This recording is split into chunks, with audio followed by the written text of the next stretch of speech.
បាទថ្ងៃសួស្តីអ្នកនរគ្នាជួបជាមួយខ្ញុំបាទទៀតហើយ Electrician Cambodia ជាមួយនឹងវីដេអូ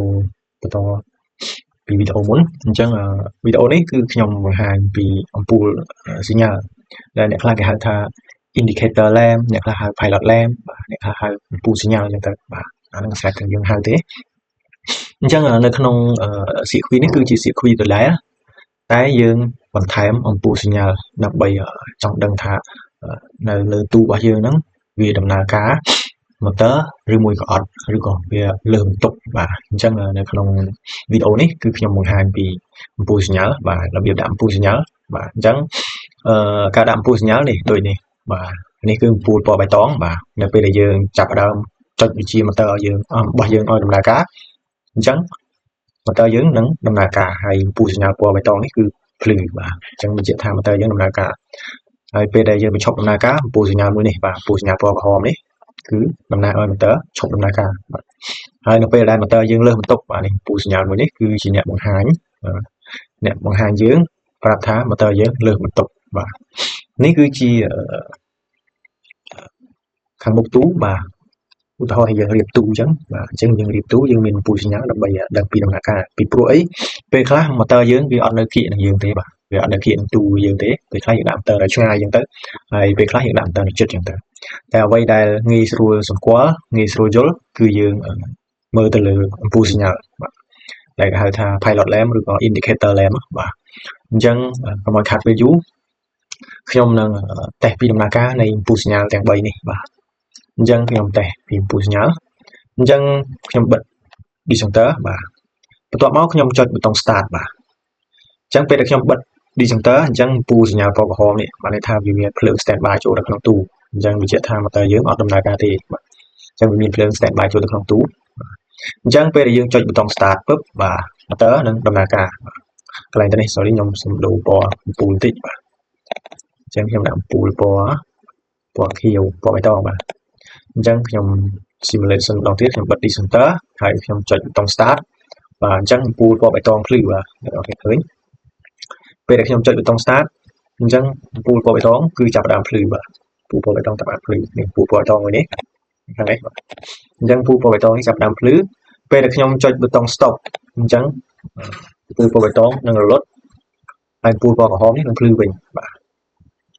អញ្ចឹងពេលដែលខ្ញុំចុចប៊ូតុង start អំពូលពណ៌បៃតងនេះភ្លឺបាទពេលដែលខ្ញុំចុច stop អំពូលពណ៌បៃតងរលត់អំពូលពណ៌ក្រហមភ្លឺវិញបាទនេះគឺជា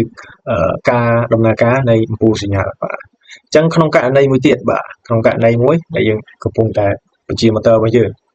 ស្រាប់តែនៅសុក motor របស់យើងមានបញ្ហាបាទពេលខ្លះទៅវាបូមទឹកឡើងបាទបូមស្ទេចោលអញ្ចឹងទៅវាក្តៅ motor អញ្ចឹងវាលើសបន្ទុកអញ្ចឹងវាបញ្ជូនសញ្ញាទៅ overload បាទអញ្ចឹង overload ជាអ្នកកាត់ផ្ដាច់នៅ CQ នេះបាទអញ្ចឹងពូសញ្ញាពណ៌លឿងនេះចាប់ផ្ដើមភ្លឺភ្លឹបផ្លែតបាទនេះពូសញ្ញាពណ៌លឿងនេះបាទគឺវាចាប់ផ្ដើមភ្លឺភ្លឹបផ្លែតអញ្ចឹង CQ ទាំងអស់គឺត្រូវបានផ្ដាច់បាទទោះបីយើងចុច start ទៀតក៏វាអត់ដំណើរការដែរបាទអញ្ចឹងពីព្រោះអីគឺវាចំហនៅកន្លែង95នេះបាទអញ្ចឹងពូសញ្ញាពណ៌លឿងភ្លឺហើយកន្លែងត្រង់នេះគឺអំពូលសញ្ញាពណ៌ក្រហមនេះគឺអត់ភ្លឺទេបាទអញ្ចឹងកន្លែងនេះគឺខ្ញុំអត់តម្រូវឲ្យវាភ្លឺទេអញ្ចឹងកន្លែងនេះខ្ញុំអត់តម្រូវឲ្យវាភ្លឺទេតែបើសិនជាបងប្អូនចង់ឲ្យវាភ្លឺគ្រាន់តែបងប្អូនប៉ងខ្សែបាទប៉ងពី pha ទី1នេះមកបាទដូចជើង overload 97នេះបាទអញ្ចឹងអ្នកអស់វាប៉ងពីលើមកអញ្ចឹងពេលដែល overload អាក្រហមក៏ភ្លឺលឿងក៏ភ្លឺបាទអញ្ចឹងយើងមើលមកខាងផ្នែក CQ ជាក់ស្ដែងបាទអញ្ចឹង CQ ជាក់ស្ដែងយើងតដូចតែ CQ មុនដែរតែគ្រាន់តែយើងថែមពូលសញ្ញាជាក់ស្ដែងបាទអញ្ចឹងពេលដែលយើងខាងផ្នែក CQ អនុភាពនេះខ្ញុំអត់និយាយទេខ្ញុំបានប្រាប់ពីវីដេអូមុនរួចអស់ហើយបាទអញ្ចឹងឥឡូវខ្ញុំសម្រាយនៅ CQ បញ្ជានេះម្ដងទៀតអញ្ចឹងពេលដែលយើងហួសភ្លើងចូល disjunction នេះមកបាទអញ្ចឹងចេញពី disjunction បាទចូលមកបាទចូលមកប៊ូតុងចូលមក overload បាទនេះ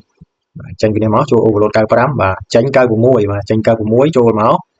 បាទចូលមកប៊ូតុង stop បាទចេញពី stop ចូល start បាទចេញពីប៊ូតុង start បាទចូលមក bobin របស់ contactor A1 បាទអញ្ចឹងខ្សែ node គឺយើងអូសចូល direct បាទខ្សែ node យើងប៉ងមកចេញពី disjunction មកចូល A2 បាទចូលជើងពូលទាំង3នេះបាទអញ្ចឹងរួចរាល់អញ្ចឹងចន្លោះ start stop នេះបាទដើម្បីឲ្យវា lock ខ្លួនវាគឺយើង យកភ្លើងពីចន្លោះ start stop នេះមកដើម្បីអូចូលមកជើង NO របស់ contactor បាទចេញពីជើង NO របស់ contactor យើងចូលមក A1 របស់ bobin របស់ contactor អញ្ចឹងកន្លែងត្រង់នេះកន្លែងពូសញ្ញាពណ៌ក្រហមនេះបាទកន្លែងពូសញ្ញាពណ៌ក្រហមនេះបាទកន្លែងពូសញ្ញាពណ៌ក្រហមអញ្ចឹងគឺយើងប៉ងចេញពីកន្លែងជើង NO នេះបាទខាងលើជើង NO ឬក៏ចន្លោះកន្លែង start stop នេះបាទប៉ងចេញមកកន្លែងចន្លោះ start stop នេះបាទអញ្ចឹងយើងប៉ងមកចូលជើង NC បាទចូលជើង NC របស់ contactor បាទចេញពីជើង NC របស់ contactor មកយើងចូលមកពូសញ្ញាពណ៌ក្រហមអញ្ចឹងចេញមកពូសញ្ញាពណ៌ក្រហមអញ្ចឹងបានន័យថាមានភ្លើង standby ចូលទូរបស់យើងហើយចំណែកឯពូសញ្ញាពណ៌បៃតងនេះបាទពូសញ្ញាពណ៌បៃតងនេះគឺយើងភ្ជាប់វាចូលជាមួយនឹង A1 បាទនេះបាទយើងភ្ជាប់មួយ A1 បាទឬក៏ខាងក្រោមជើង start នេះក៏បានដែរព្រោះខ្សែភ្លើងគឺវា direct មកចូល A1 នេះបាទអញ្ចឹងហើយពូសញ្ញាពណ៌លឿងបាទតើតោងនឹងពូសញ្ញាពណ៌លឿងគឺយើងប៉ងភ្លើងមកបាទយើងប៉ងពីប្រភព pha ទី1មកចូលមក97បាទនេះដូចក្នុងនេះចូលមក97បាទចេញ98បាទចេញ98ចូលមកបាទចេញ98ចូលទៅពូសញ្ញាពណ៌លឿងអញ្ចឹងការភ្ជាប់ខ្សែនិងពូសញ្ញារបស់យើងគឺរួចរាល់បាទអញ្ចឹងសង្ឃឹមថាអ្នកទាំងអស់គ្នានឹងយល់នៅវីដេអូនេះហើយជួបគ្នានៅវីដេអូក្រោយហើយខ្ញុំនឹងបង្ហាញពីការភ្ជាប់នៅប៉ោលទឹកម្ដងបាទអញ្ចឹងយើងភ្ជាប់ប៉ោលទឹកម្ដងអញ្ចឹងវីដេអូនេះខ្ញុំសូមបញ្ចប់ត្រឹមតែប៉ុណ្ណេះក្នុងសៀកវីថ្នាក់មូលដ្ឋានគ្រឹះប្រព័ន្ធវិទ្យាហើយជួបគ្នានៅវីដេអូក្រោយរបៀបភ្ជាប់ប៉ោលទឹកបាទរបៀបភ្ជាប់ប៉ោលទឹកថាយើងភ្ជាប់របៀបណាអញ្ចឹងកុំភ្លេចរងចាំតាមដាននៅវីដេអូបន្ទាប់ទាំងអស់គ្នាបាទជាចុងក្រោយសូមអ្នកនរគ្នាជួយ like បាទជួយ share ជួយ subscribe នៅ channel YouTube ហើយនិងចុចរូបកណ្ដឹងដើម្បីទទួលបានវីដេអូថ្មីៗ